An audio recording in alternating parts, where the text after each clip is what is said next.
Freezing in conversation is one of the most confusing social experiences you can have because you're fully aware of what is happening while it's happening. Someone asks you something simple, something you've answered 1,000 times before, and suddenly your mind just stops. Not in a dramatic way, it's like someone quietly unplugged the cable in the back of your mind and hoped you would have noticed. And you stand there slightly smiling, panicking, trying to remember how words work. And the thing is, it doesn't matter how smart or prepared you are. It can happen in social situations, in group settings, during work meetings, even when someone casually turns to you and asks, "What do you think?" You know what do you think. You just can't get to it in the moment. Now, what most people don't realize is that freezing has nothing to do with personality flaws. It's not because you're boring or because you lack social skills or because you're somehow built for awkward moments. Freezing happens because of the way the brain handles pressure, attention, and cognitive load. And once you understand what actually happens inside your mind in those exact moments, the whole thing becomes way easier to manage. So let's start with what happens internally. So your brain uses something called a working memory, basically your mental desk. It's the space where you hold information temporarily while processing something in real time. And this desk has a very limited capacity. Classic cognitive psychology shows it can handle around 4 to 7 pieces of information at once. And normally that's fine. But in conversations, especially social or professional ones, that mental desk is already full. You're listening, interpreting tone, watching body language, tracking the context, forming your own thoughts, deciding when to speak, and trying to monitor how you're coming across. That's already a lot. And then someone suddenly throws a question to you. That extra task, the unexpected demand, pushes your working memory past the limit. And when it overloads, the first thing to go is access to your own thoughts. Not the thoughts themselves, just your ability to reach them. So that blank moment you feel, that's your working memory stalling. And this explains that strange experience where you know the answer, you know the words, you've said them before, maybe even earlier this morning, but in the moment you can't seem to find the starting point. It's like your brain is holding all the pieces but can't decide which one to pick up. So nothing comes out. It's not incompetence, it's overload.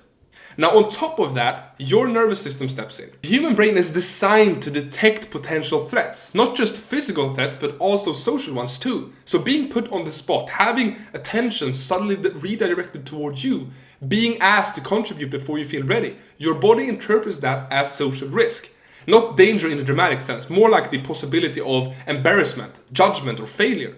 And your nervous system is built to protect you from that. So your heart rate rises slightly, your breathing shifts, your muscles tighten, and your thoughts start speeding up. Now, when that happens in a physical situation, your body prepares you to run or defend yourself. But in a conversation, the same physiological response interferes with your ability to think clearly. So instead of mobilizing you, it freezes you.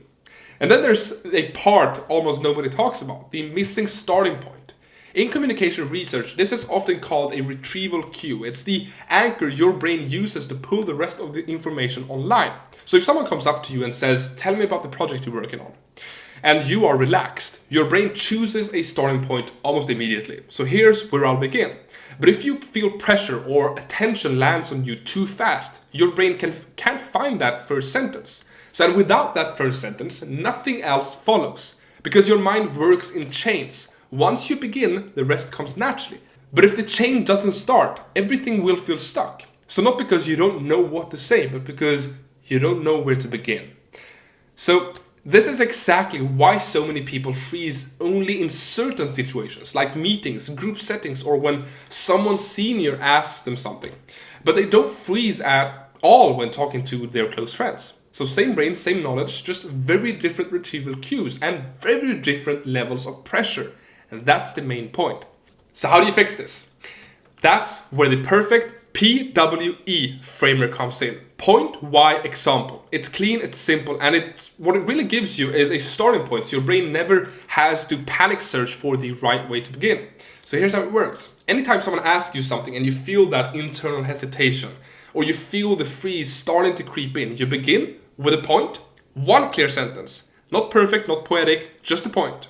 And then you follow up with why that point matters. One sentence as well. And then you give a simple example to make it concrete, to make it relevant. And the important part here is to really try to make it as short, as concise as possible, because you're kind of limiting yourself to speaking as little as possible, which reduces the risk of you freezing mid-sentence as well. So when you limit yourself to just one sentence, one point, one reason why, one example, and that could be a very short story, for example, you reduce the risk of freezing in the middle of the thought as well.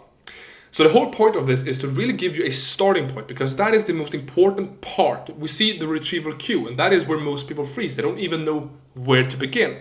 So when you have a framework to lean back on, you have something to always help you start. Now, the exact words to start may still be difficult, but you know where to begin, with my main point first, and then give the reason why and then an example. So you know exactly how to structure your message, which can be a really good factor for being able to actually convey your message in the moment, under pressure, no matter who asks you the question.